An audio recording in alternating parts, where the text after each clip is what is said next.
Hey! Tambala na! At eto na sila, ang nag-iisang masugid na tagahanga ni Nicole Yala. Chris Chuper! Kasama ang nag-iisang die-hard fan ni Chris Chuper, Nicole Yala!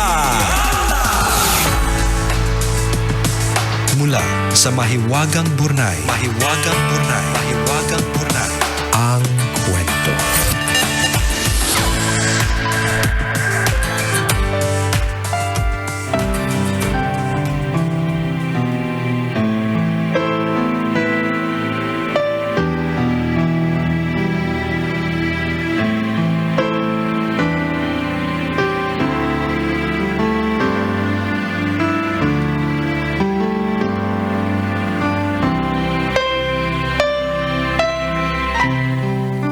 Nicole and Chris. Ako nga pala si Manil, tambalanista mula sa Palawan. Sumulat ako upang ibahagi ang aking kwento. Kabilang ako sa mga babaeng ang hirap mabuntis. Mahigit 2 taon na kaming nagsasama ng aking asawa nang makarinig ako ng mga marites sa paligid ko na baka daw baog ako. Kasi bakit hindi pa daw ako nabubuntis? Ang tagal-tagal na naming nagsasama. May nauna po kasing naging ka-live-in ng aking asawa at nagkaroon sila ng anak. Kaya naman kung may problema man daw sa amin, ay ako yun. Masakit para sa side ko na masabihang baog dahil sino ba naman ang ayaw magkaroon ng kumpletong pamilya. Sa mga panahong may panghuhusga sa akin na hindi ko mabigyan ng anak ang asawa ko, Diyos ang naging sandalan ko. Lagi ko siyang kinakausap.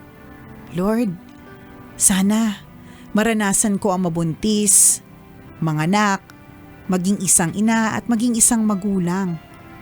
Maghihintay ako sa tamang panahon at tamang pagkakataon na bibigyan mo kami ng biyayang kukumpleto ng pagsasama naming mag-asawa.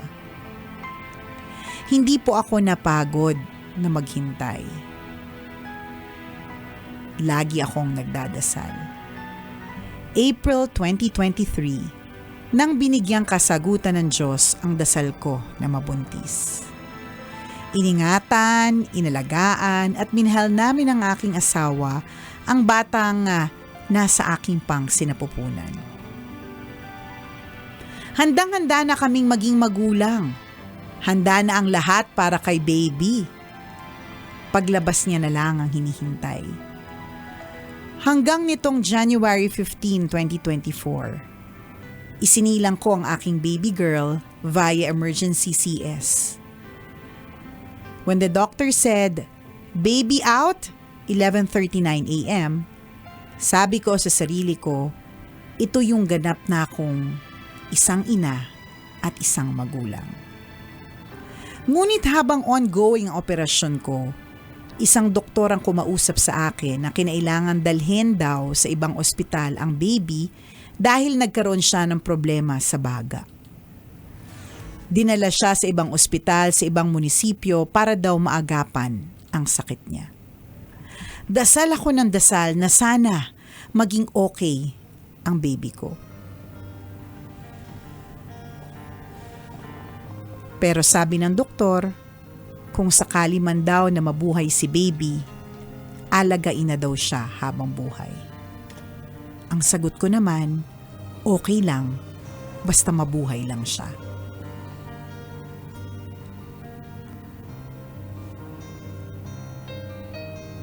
Pero pagkatapos ng lahat, biglang humagulgol ang aking asawa. Tumigil ang aking mundo. Dahil biglang sinabing wala nang buhay ang anak ko. Gusto ko pa siyang makita at makasama kaya pinaglamayan pa namin ng 3 gabi. Araw-araw, gabi-gabi, unti-unti akong dinudurog. Bakit ganun? Imbes na nagbabantay ako ng baby ko sa higaan namin, sa maliit na kabaong ako nakabantay. Dapat sa gabi katabi ko siyang natutulog at pinadedede. Sa umaga gigising ako nakatabi siya pero tanging pagsilip sa puting higaan niya ang tanging magagawa ko. January 23, nang ihatid na namin siya sa magiging bahay niya habang buhay. Ilang buwan na ang nakaraan, pilit kaming nagpapakatatag ng aking asawa. Ngunit napakahirap. Alam kong may nakalaan na biyaya para sa akin, para sa aming mag-asawa. At naniniwala at nagtitiwala ako na ang gagawin lang namin ay maghintay sa tamang panahon at tamang pagkakataon para sa amin. Maraming salamat po Tambalan sa pagbasa ng napakahaba kong kwento. Muli, ito po ang inyong tambalanista mula sa Palawan, Manil.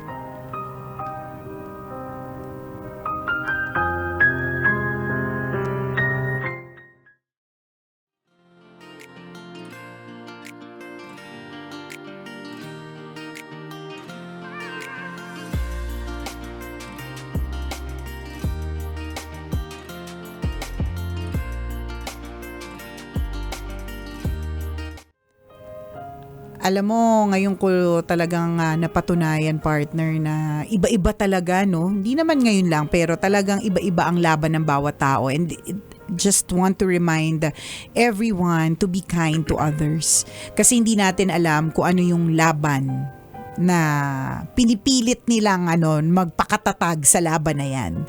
Tapos susungitan mo lang, ibabash mo, magko-comment ka ng hindi maganda, tatawagin mong tanga. 'Di ba? Minsan may mga gano'n na tayo na nagsasabi tayo ng mga salitang nakakapanakit, hindi natin alam na yung salitang yun talagang truly nadudurog sa isang tao kasi meron pala siyang pinagdadaanan na matindi. In the case of Manil, 'di ba? Sabi niya dun sa bandang huli, sila ay nagtitiwala, naniniwala, nananalig na dadating pa din yung biyaya para sa kanila. So ang nakikita ko dito kay Manil, partner, alam mo yung nagtatapang-tapangan. Alam mo yun? Yung parang pinapakita niya talaga na okay lang ako. Kaya ko to. Naniniwala at nananalig akong dadating naman ang grasya. Very good kung ganoon talaga. Pero gets ko rin kung talaga nga nasa labas ang showing to the world that you are strong pero deep inside, durog na durog ka na. 'Di ba? Ganun yung sinasabi ko na may mga laban yung ibang tao na hindi natin alam. May mga ibang tao, ang lakas lang nilang tumawa pero hindi mo alam, durog na durog yan deep inside kasi may pinagdadaan ng matindi yan na hindi niya alam kung paano susolusyonan.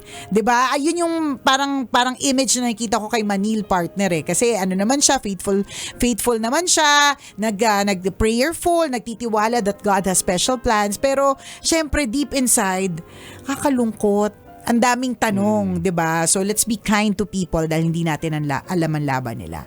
And ikaw naman, Manil, una, thank you for sharing your story. Hindi madali i-share yung story na ito. Actually, yung profile picture niya nga, partner, nakita ko sa Tambalan Facebook page, yung baby, at nakakumot, parang gano'n.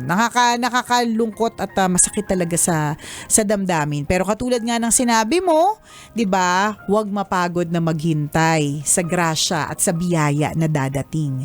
Dadating din yan, yung rainbow baby na tinatawag. Ang rainbow baby yung tawag sa baby after ng baby na hindi nabuhay. So, dadating yan na rainbow, cotton candy and sunshine. Alam mo yun, dadating lang. Tiwala lang.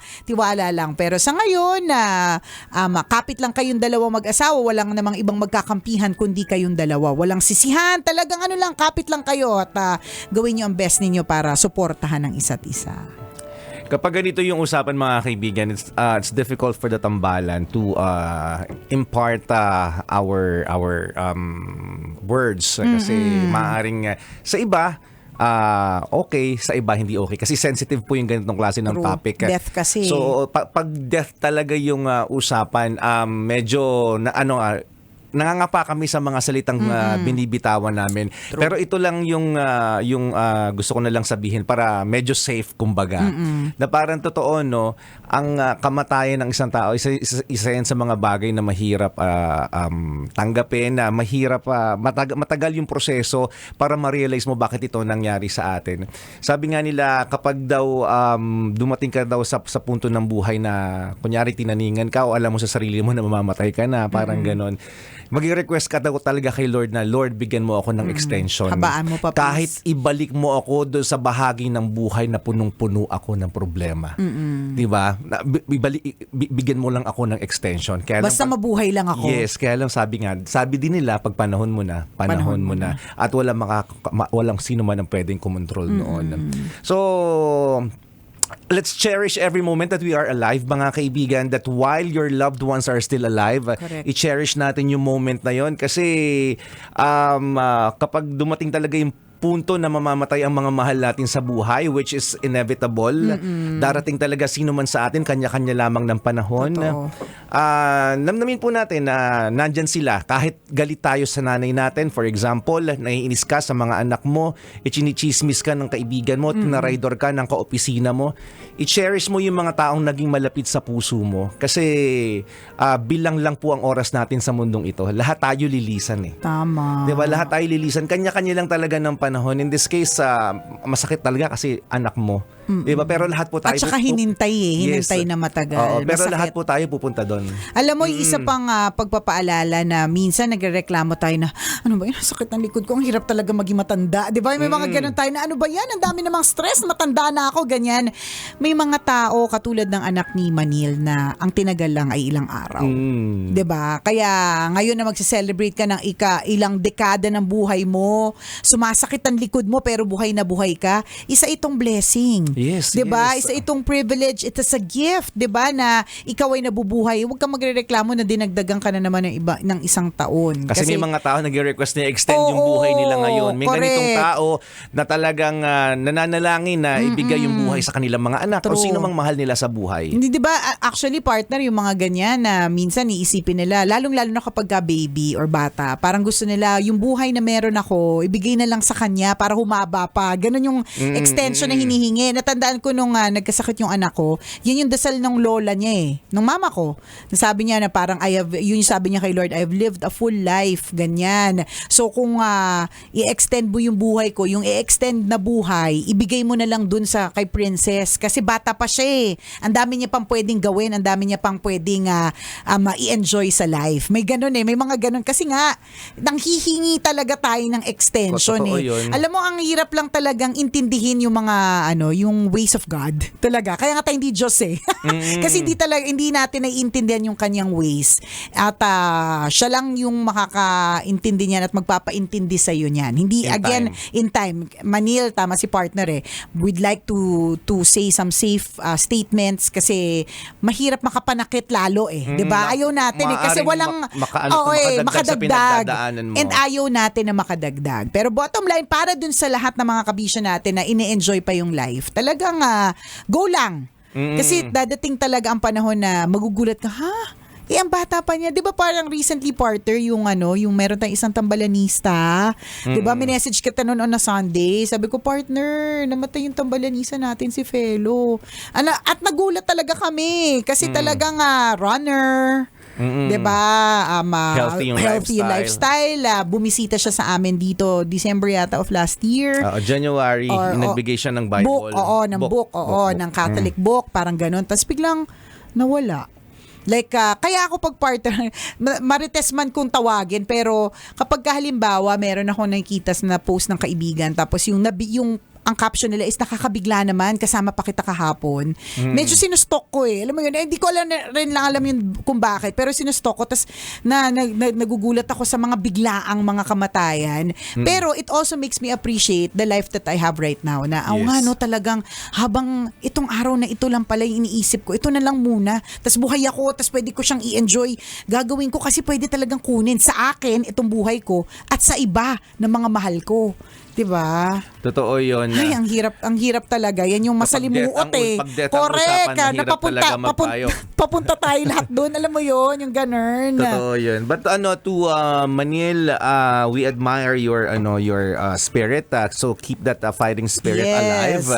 Huwag kang mawawala ng pag-asa, and we'll be praying that God will give you more strength To endure. Yes, ang ganda actually maganda naman yung mo palaban ka naman yun yung impression namin sa yung sulat, sa iyong kwento. So again, laban lang sa buhay, kapit lang, 'di ba? Ang Diyos naman, God has so many ways of surprising us with his blessings. Correct. Kayong magugulat ka. Yes, hindi nauubos ang biyaya sa atin ni Lord. Kung may nawala siguro, 'di ba? Lagi naman sinasabi may papalit. Sabi nga daw, kung ano daw yung nawala, ang ibabalik ay so much more than you Yes. expect and you deserve. Yes. Salamat sa iyo, Manil, for sharing that story. Hindi madali i-share yan, pero shinare mo sa tambalan. At dun sa lahat ng mga kabisya natin, sana po ay meron po kayo natutunang maganda sa kwento ni Manil. Cherish our lives. Yes. Cherish every moment of True our love lives. yan. Muli ako po si Nicole Liala. At ako naman si Cambio King Chris Chuper. Na nagpapaalala, walang matatag na relasyon sa malanding may determinasyon. Yun!